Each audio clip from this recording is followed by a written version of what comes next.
In a land of deadly dragons and ghostly skeletons, you are Astyanax, warrior of Rimlia on a treacherous journey to rescue Princess Rosebud from the evil wizard Blackhorn. Astyanax for the Nintendo Entertainment System. Live action that never ends.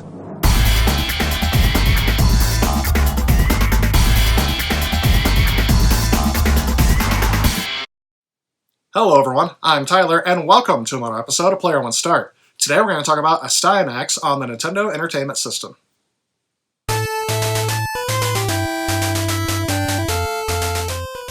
The name Astyanax actually derives from Greek mythology. Astyanax was the son of Hector, the crown prince of Troy. Astyanax was his nickname, given to him by the people of Troy, meaning High King or Overlord of the city. During the Trojan War as a child, he was hidden in Hector's tomb, but the child was soon discovered. His fate was debated by the Greeks. If he were allowed to live, it was feared that he would avenge his father and rebuild Troy. However, in versions of the Iliad, it is revealed that Odysseus actually kills Astyanax. The arcade version of Astyanax is actually set in a fantasy world populated by mythical creatures from Greek and Arab mythology. The game was created and developed by Jaleco, which you probably know from some of their sports games on the NES, such as their very famous Bases Loaded series. The plot of the game actually differs very much from the actual character of Astyanax. In the game, you are a 16-year-old student from Greenview High School who has been having a recurring dream in which a young woman is calling out his name. One day, while on his way to class, Astyanax is suddenly transported into another dimension.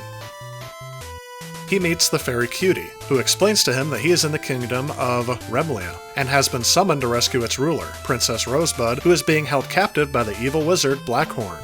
Armed with a legendary axe, Astyanax sets out on a journey to Blackhorn's lair, and the game begins. So I first heard of this game when I came across it in a retro game shop not too long ago, and other than the Jaleco name on the label, I actually just kind of liked the artwork and it intrigued me. I really didn't know what kind of game I was in store for. Now I am familiar with the mythology that the name Astyanax is based on, so I thought that it might have something to do with this. It ended up being more or less very loosely based on it. So now that we've had a look at the history and development of this game, let's go ahead and take a look at some of the gameplay.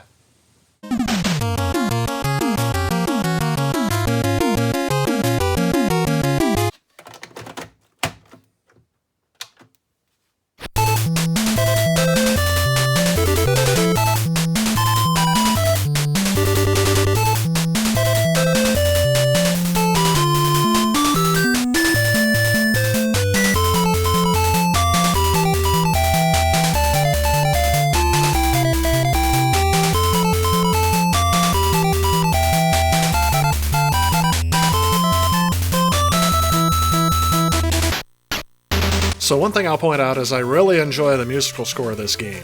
Just listening to that title screen actually puts me in the mood to play this game a little bit more. But anyway, as the game starts out, this is a very typical platformer in the fact that you have to keep moving to the right until you clear to the next area.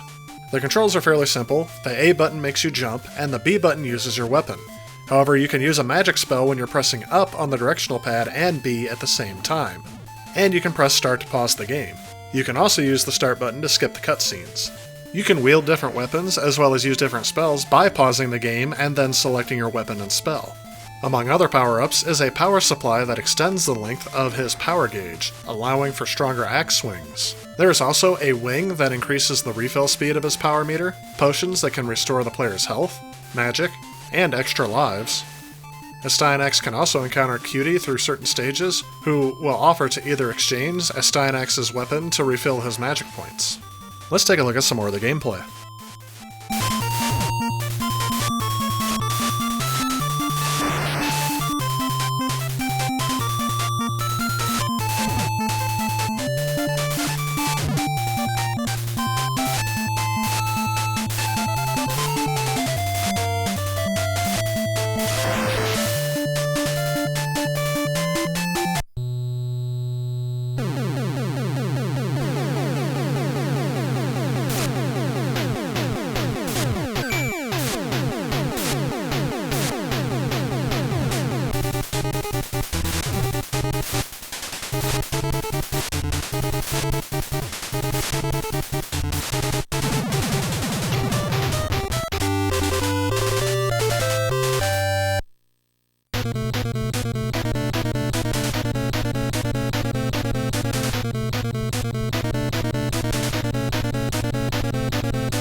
Alright, so what are my thoughts on Astyanax? I gotta tell you first, finding games that I have not played for the Nintendo Entertainment System is a special thrill to me, mainly because I find this console to be very nostalgic, as it was the first one I remember playing as a kid. So with that in mind, I'm going to first talk about how the game looks. This game looks fantastic. Being a game that was released towards the end of the Nintendo Entertainment System's life cycle here in North America, comparing it to some of the early games on the Nintendo Entertainment System, you can see almost a huge leap in graphics, and it almost looks like something that you would expect to see on the Super Nintendo, at least in the early days. Add in the soundtrack at the very beginning that draws you in, I was immediately hooked. Moving on to the gameplay, I do want to say that I actually used the Game Genie to play through this game. Even though I find this game addictive and engaging, the difficulty for me is incredibly high. And let me show you a direct example of what I'm talking about.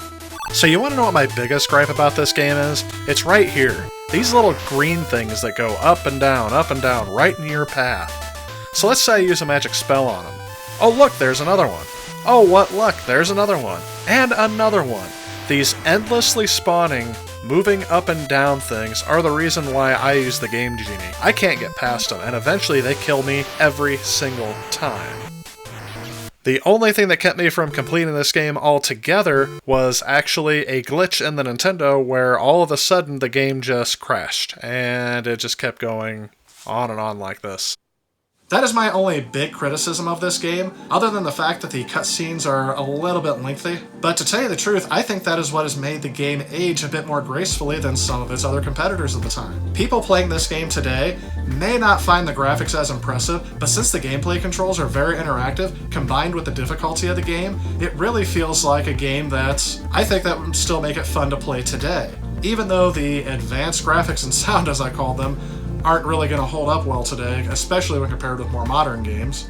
Overall, I give this game a huge thumbs up, and I would definitely recommend it to anyone who's a collector. It's not really too expensive, at least at the time that I purchased it, and I really think it'd be a hidden gem for your collection. But anyway, since I didn't grow up with this game, I really welcome opinions from someone who did play this game back in the day.